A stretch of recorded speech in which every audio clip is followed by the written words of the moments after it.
శ్రీమద్ భగవద్గీత 14వ అధ్యాయం గుణత్రయ విభాగ యోగం. శ్రీ భగవానువాచ పరం భూయః ప్రవక్ష్యామి జ్ఞానానాం జ్ఞానముత్తమం యజ్ఞాత్వా మునయః సర్వే పరాం సిద్ధిమతో గతాః. శ్రీ భగవానుడు అంటున్నాడు, జ్ఞానాలన్నింటిలోకి ఉత్కృష్టమైన జ్ఞానాన్ని నీకు మళ్ళీ చెబుతాను, విను. ఈ జ్ఞానాన్ని తెలుసుకున్న మునులంతా సంసార వ్యధల నుంచి, బాధల నుంచి తప్పించుకొని మోక్షం పొందారు. ఇదం జ్ఞానముపాశ్రిత్య మమ సాధర్మ్యమాగతాః సర్గేపి నోపజాయంతే ప్రళయేన వ్యధంతి చ. ఈ జ్ఞానాన్ని ఆశ్రయించి నా స్వరూపం పొందిన వాళ్ళు సృష్టి సమయంలో పుట్టరు, ప్రళయకాలంలో చావరు. మమ యోనిర్మహద్బ్రహ్మ తస్మిన్ గర్భం దధామ్యహం సంభవః సర్వభూతానాం తతో భవతి భారత. అర్జున, మూల ప్రకృతి నాకు గర్భధానాస్థానం. అందులో నేను సృష్టి బీజాన్ని ఉంచుతున్నందువల్ల సమస్త ప్రాణులు పుడుతున్నాయి. సర్వయోనిషు కౌంతేయ మూర్తయః సంభవంతి యాః తాసాం బ్రహ్మ మహద్యోని అహం బీజప్రదః పిత. కౌంతేయ, అన్ని జాతులలోనూ ఆవిర్భవిస్తున్న శరీరాలన్నింటికీ మూల ప్రకృతే తల్లి. నేను బీజాన్ని ఇచ్చే తండ్రిని. సత్వం రజస్తమ ఇతి గుణాః ప్రకృతి సంభవాః నిబధ్నంతి మహాబాహో దేహి దేహీనమవ్యయం. అర్జున, ప్రకృతి వల్ల పుట్టిన సత్వం, రజస్సు, తమస్సు అనే 3 గుణాలు శాశ్వతమైన ఆత్మను శరీరంలో బంధిస్తున్నాయి. తత్ర సత్వం నిర్మలత్వాత్ ప్రకాశకమనామయం ప్రకాశకమనామయం సుఖసంగేన బధ్నాతి జ్ఞానసంగేన చానశ. అర్జున, వాటిలో సత్వగుణం నిర్మలమైనది కావటం వల్ల కాంతి, ఆరోగ్యం కలుగజేస్తుంది. అది సుఖం మీద, జ్ఞానం మీద ఆసక్తి కలుగజేసి ఆత్మను బంధిస్తుంది. రజో రాగాత్మకం విద్ధి తృష్ణా సంగ సముద్భవం తన్నిబధ్నాతి కౌంతేయ కర్మ సంగేన దేహినం. కౌంతేయ, రాగస్వరూపం కలిగిన రజోగుణం ఆశకు, ఆసక్తికి మూలమని తెలుసుకో. కర్మల మీద ఆసక్తి కలిగించి అది ఆత్మను బంధిస్తుంది. తమస్త్వజ్ఞానజం విద్ధి మోహనం సర్వదేహినాం ప్రమాదాలస్య నిద్రాభిః తన్నిబధ్నాతి భారత. అర్జున, అజ్ఞానం వల్ల జనించే తమోగుణం ప్రాణులన్నింటికీ అవివేకం కలుగజేస్తుందని తెలుసుకో. అది పరాకు, బద్ధకం, నిద్రలలో ఆత్మను శరీరంలో బంధిస్తుంది. సత్వం సుఖే సంజయతి రజః కర్మని భారత జ్ఞానమావృత్య తు తమః ప్రమాదే సంజయత్యుత. అర్జున, సత్వగుణం సుఖం చేకూరుస్తుంది, రజోగుణం కర్మలలో చేరుస్తుంది, తమోగుణం జ్ఞానాన్ని మరుగుపరిచి ప్రమాదం కలుగజేస్తుంది. రజస్తమచ్చాభిభూయ సత్వం భవతి భారత రజః సత్వం తమచ్చైవ తమః సత్వం రజస్తదా. అర్జున, రజోగుణాన్ని, తమోగుణాన్ని అణిచివేసి సత్వగుణం అభివృద్ధి చెందుతుంది. అలాగే సత్వ తమోగుణాలను అణిచివేసి రజోగుణము, సత్వ రజోగుణాలను అనగదొక్కి తమోగుణము వర్ధిల్లుతాయి. సర్వద్వారేషు దేహేస్మిన్ ప్రకాశ ఉపజాయతే జ్ఞానం యదా తదా విద్యాత్ వివృద్ధం సత్వమిచ్యుత. ఈ శరీరంలోని ఇంద్రియాలన్నింటి నుంచి ప్రకాశించే జ్ఞానం ప్రసరించినప్పుడు సత్వగుణం బాగా వృద్ధి పొందిందని తెలుసుకోవాలి. లోభః ప్రవృత్తిరారంభః కర్మణామశమః స్పృహ రజస్యేతాని జాయంతే వివృద్ధే భరతర్షభ. అర్జున, రజోగుణం అభివృద్ధి చెందుతున్నప్పుడు లోభం, కర్మల పట్ల ఆసక్తి, అశాంతి, ఆశ అనే లక్షణాలు కలుగుతుంటాయి. అప్రకాశో ప్రవృత్తిచ్చ ప్రమాదో మోహ ఏవ చ తమస్యేతాని జాయంతే వివృద్ధే కురునందన.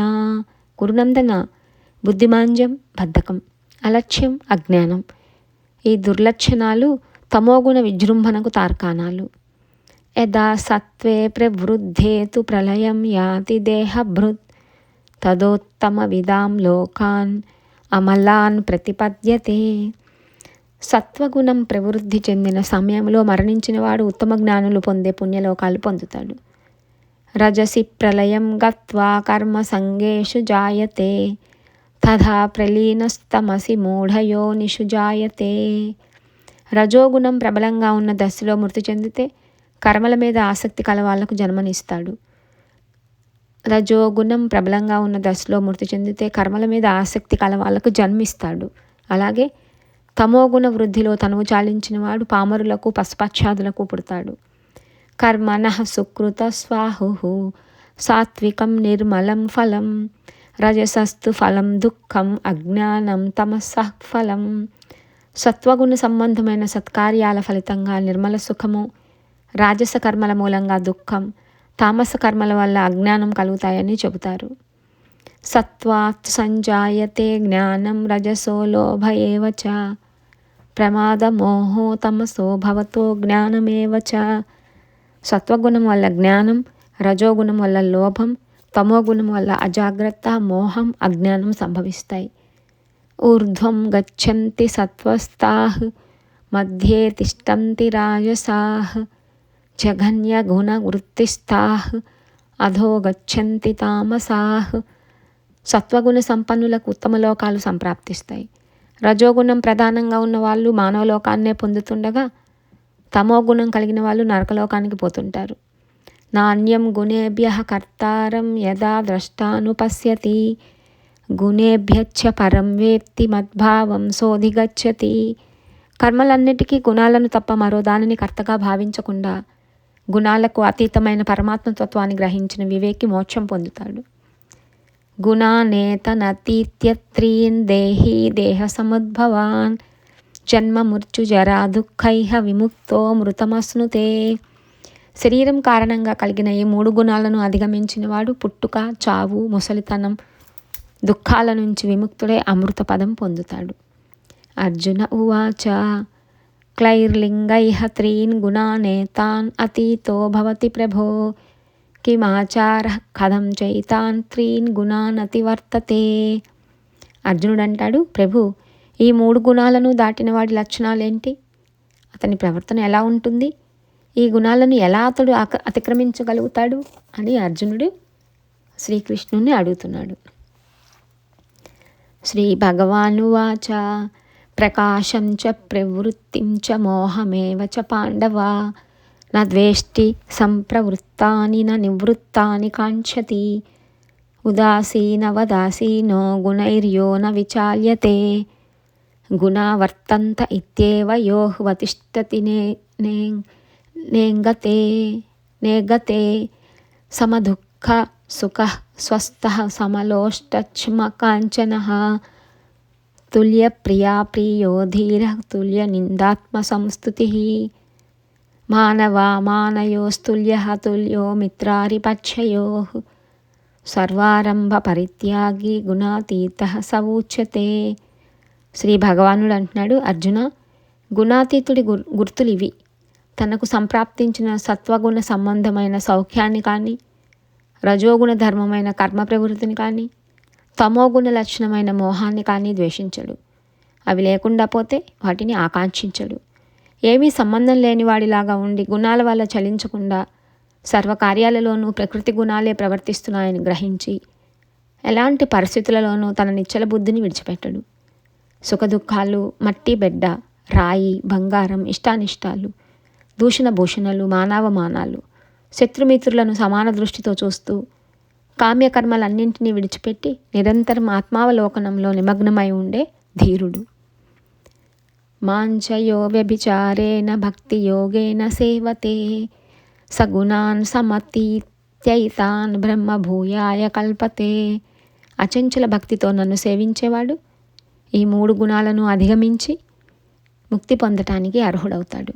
బ్రహ్మణోహి ప్రతిష్టాహం అమృతస్య వ్యయస్య చ శాశ్వతస్య చ ధర్మస్య స్తుకస్థైకాంతికస్య చ. ఎందువలనంటే వినాశరహితం, వికారరహితం, శాశ్వత ధర్మస్వరూపం, అఖండ సుఖరూపము అయిన బ్రహ్మానికి నిలయాన్ని నేనే. ఇలా ఉపనిషత్తులు, బ్రహ్మ విద్య, యోగశాస్త్రం, శ్రీకృష్ణార్జున సంవాదం అయిన శ్రీమద్ భగవద్గీతలోని గుణత్రయ విభాగ యోగం అనే 14వ అధ్యాయం సమాప్తం.